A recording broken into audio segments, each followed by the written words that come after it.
Salut à tous, bienvenue pour cette nouvelle critique un peu spéciale puisqu'elle ne sera pas filmée. Bah oui, désolé, pas le choix. C'est parti pour la critique de Pixel. Allons-y. Je respecte ton avis, mais en tout cas, c'est pas le mien, donc c'est pas le bon, tu vois ce que je veux dire. Non mais je l'ai vu 6614 fois alors. Nouvelle réalisation de Chris Columbus adaptée d'un court-métrage français, ce film raconte comment une espèce extraterrestre tente de détruire la Terre via des répliques de nos jeux des années 80. Pac-Man, Centipede, Space Invaders, toute l'équipe est au rendez-vous. Même Paperboy. Commençons par parler du thème principal, le jeu vidéo.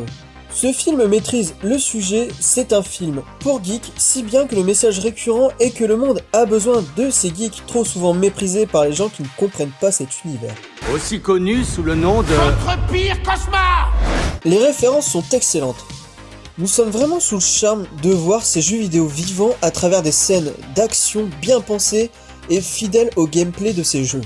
Même si on regrette l'absence de plans en plongée totale dans la séquence de Pac-Man, pour rendre l'action plus proche du jeu au travers de l'image plus que du gameplay.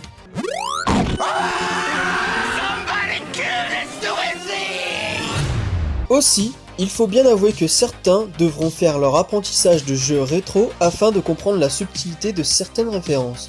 Donc vraiment, la culture geek est clairement maîtrisée.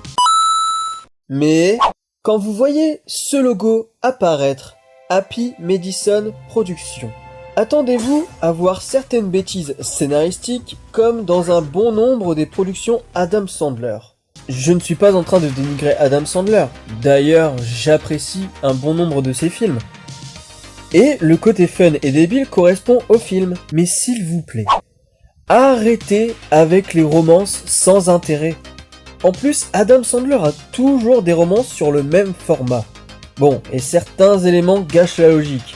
Comme par exemple le fait de ne pas interroger Qbert pour en savoir un peu plus sur la menace qui pèse sur la Terre. Et avant de finir, je voudrais revenir sur Peter Dinklage. Beaucoup disent qu'il surjoue, c'est vrai, mais surjouer ne veut pas dire mal jouer. Ici, il joue un personnage narcissique qui se prend pour un héros du même calibre des héros qu'on a pu connaître dans les années 80. En réalité, il cache sa véritable nature auprès des gens en faisant des tonnes. Pour moi, surjouer est légitime ici et même très important. D'ailleurs, on peut même dire que c'est intelligent. On reste dans l'esprit fun du film et cela contribue aux références des années 80, avec les héros de films surdosés à la testostérone tels que des Schwarzenegger ou encore des Sylvester Stallone. Donc pour moi, Pixel est un film moyen qui aurait pu être meilleur sans la présence de trames scénaristiques trop clichés et inutiles. Mais si vous aimez les années 80, les jeux, et plus spécifiquement le rétro gaming, ce film est fait pour vous. C'est fun, c'est décomplexé, et vous ne vous ennuyez pas du début à la fin. Outre les trames scénaristiques qui sont inutiles. Mais vraiment, c'est fun. Je vous invite à le voir si vous êtes un fan des années 80 et de jeux vidéo. Donc voilà, c'est tout pour moi, et je vous invite à aller voir ma critique sur The Wizard, si vous n'avez pas encore vu le film, vraiment, ça aussi c'est un film à voir. Salut!